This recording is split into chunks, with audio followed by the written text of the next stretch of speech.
I came from a family that knew nothing of and had no enthusiasm for motorsport.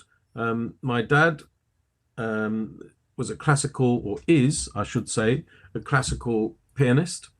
He didn't mind and doesn't mind cars, road cars, but has absolutely no interest in Formula One. My mother, who's sadly no longer with us, she died 10 years ago. She was a author, but also a teacher and a psychotherapist.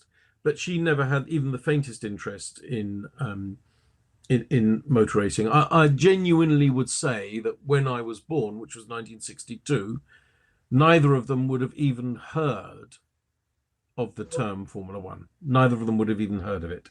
It would be completely foreign to them. Of course, Formula One was much less of a big thing then than it is now. But because I wasn't brought up by people who knew anything about it, or motorsport in general, I suppose I had to discover it on my own. I liked cars. I was one of these nerdy kids that would walk down the street calling out the names of all the cars. Even when I was 2 or 3, I knew the difference between a Ford Cortina and a Morris Oxford. And obviously rather dates me, the fact that those are the brand names I call out, but there you understand me. Anyway, when I was about 10, which would have been in 1972, so I'd have been about 9 and a half, because it was the summer, and I walked into the newsagent's shop in London. I've always lived in London, and saw a magazine, and it was called Autosport. And on the cover was a blue car that I thought was the most beautiful thing I've ever seen. I now know it was Jackie Stewart's Tyrrell, but I didn't know what it was then. I just thought it was a beautiful thing. And I said to the newsagent, "What's that, Autosport?" He said, "Yeah, you can. That's motor racing." And I was, my mum had given me a subscription, a weekly subscription to a football magazine called Shoot, and that's what I'd gone into the newsagents to collect. I said, "Can I cancel Shoot and have Autosport?" He said, "Of course you can, son." So I did that. I took it home. I read it from cover to cover. And honestly, it was an epiphany for me, because I realized that this was I loved sport already. I loved football. I loved cricket as a kid.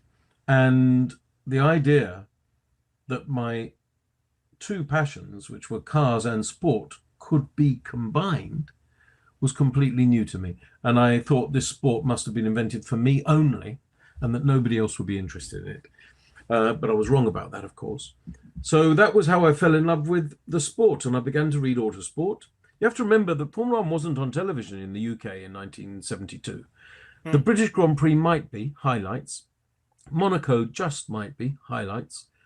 But your normal race, your Brazilian Grand Prix, your United States Grand Prix, no, wouldn't be on the television. Wouldn't even be reported in the Monday's papers. You had to wait till the weekly magazines such as Autosport, Autocar, Motoring News, which is what Motorsport News was then called.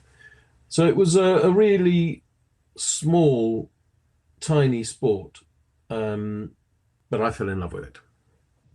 That's brilliant. I grew up in the 90s, so of course it was on TV, but I can't imagine not knowing exactly what happened turn by turn, lap by lap. Well, you've made a very successful career, not only from journalism, but also as an author and working at historic teams such as Mclaren and recently at Aston Martin. Where did the journey begin, and how did these opportunities come about? And of course, what was the transition like from being a fan to actually being in the sport? I'm an incredibly lucky man, and I've always, had lucky things that would happen to me that have helped me on my way. I never consider myself in any way a talented person, but very much a lucky person. And I didn't do very well in school. I mean, I was seen as a clever boy, I guess. And in my first, when I was 12, 13, 14, I was doing very well in exams. But when I got to about 15, 16, I kind of gave up. I just couldn't be bothered with schoolwork. By the way, if any youngsters are listening to this, please do not do as I do. Please do as I say. Go and study, and don't listen to me. But I was a bit of a lazy boy from about 14, 15, 16, and I didn't do awfully well in my exams. So at that point, what then did I do? Well, I started doing all sorts of not particularly remunerative or not particularly respectable jobs, and such as, I worked as a unlicensed minicab driver in London. I sold jewelry on market stalls. I worked in a dairy factory, all sorts of things. And one of the things I did was I worked at greyhound tracks, greyhound racing tracks, which was quite a big thing in London, particularly, but in the UK as well at that time. Now, of course, it isn't. But it was then. I mean, London was full of greyhound racing tracks at about 10. Now it has none. And I was worked as a bookie's assistant, a bookmaker's assistant. And I began to talk to some of the regular greyhound racing fraternity at the tracks. And they said, you can talk, you can express yourself. And a man called Jim Cremin, who worked for the Racing Post then and still now, by the way, and still now, he said to me, write a couple of things for me, and I did, and people seemed to like them. And then I began to do sub editing for the Racing Post. Sub editing meaning checking the grammar, cutting to fit, writing the headlines, stand first captions, all that. And that was a prior to the computer age and the digital age. That was there was a lot more to that. It was a labor-intensive role, and every newspaper and magazine had a sub-editor. Now most of them don't, but after that, I had the skill of sub-editing, and I was always literate and always quite pernickety around making sure that things were correct. And that's what a sub needs to be, a sub-editor needs to be. And I applied for a job on Car Magazine, not the most imaginatively entitled magazine, but it's very clear what it's about. And I applied for a job as a sub-editor on Car Magazine and got it. And by the time, we're now fast forward to about 1990 odd. So I was in my late 20s. And I got that job. It was mostly about road cars, production cars. But the editor, Gavin Green, who, a great guy, ex-racing driver, Australian, he raced in Formula Ford in Australia, but then he moved to the UK and didn't race much anymore, just occasionally. But a very, very good driver and a very good editor, and now still a friend. And he and I began to talk about, can we have a little bit more motorsport content in Car Magazine? And we duly did. And I was able to write some of those stories and begin to go to the odd Grand Prix. I wasn't going to every Grand Prix in the year at that time, but going to a few and interviewing some of the drivers, obviously, and writing stories the way one does. And that carried on for a little while. And then Haymarket, which was then the publisher of Autosport and Motorsport News and various other things, they decided they wanted to do a monthly magazine about Formula One, because there wasn't one. And they headhunted me to be the editor. And that was called F1 Racing. And that was a wonderful time in my career. I was the editor of F1 Racing for 11 years, between 1996 and 2007.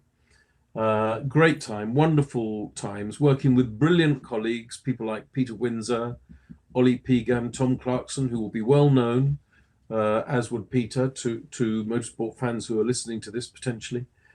Great photographers, Darren Heath, great graphic designers, Frank Foster, and various others. And I probably shouldn't name these people because I'll inevitably forget some of them. The late Alan Henry, brilliant guy.